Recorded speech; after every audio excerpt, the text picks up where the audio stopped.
Hello అండి. ఈరోజు నేను మా బాబుకి 5 నిమిషాల్లో రెడీ అయిపోయే లంచ్ బాక్సు క్యారెట్ అన్నం చేశాను. దాన్ని ఎలా చేశానో ఇప్పుడు చూద్దాం. ముందుగా స్టవ్ వెలిగించి బాణలు పెట్టుకొని కొద్దిగా ఆయిల్ వేసుకొని ఇలాగా క్యారెట్ని తురుముకోవాలి. ఈ తురిమిన క్యారెట్ని పచ్చివాసన పోయి బాగా వేగేంత వరకు వేయించుకొని వేరొక ప్లేట్లోకి తీసి పక్కన పెట్టుకోవాలి.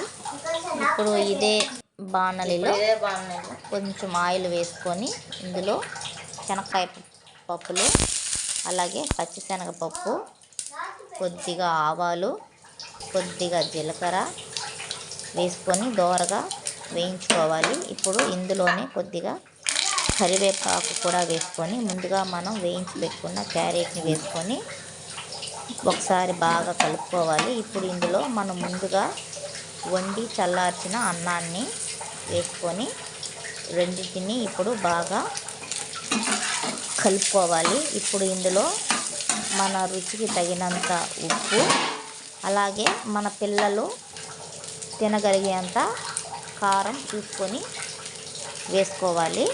అంతేనండి. బాగా కలుపుకొని కొద్దిగా కొత్తిమీర చల్లుకుంటే చాలా బాగుంటుంది. ఇక్కడ నాకు కొత్తిమీర లేదు.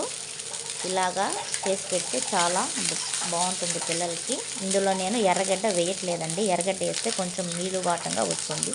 అంతేనండి.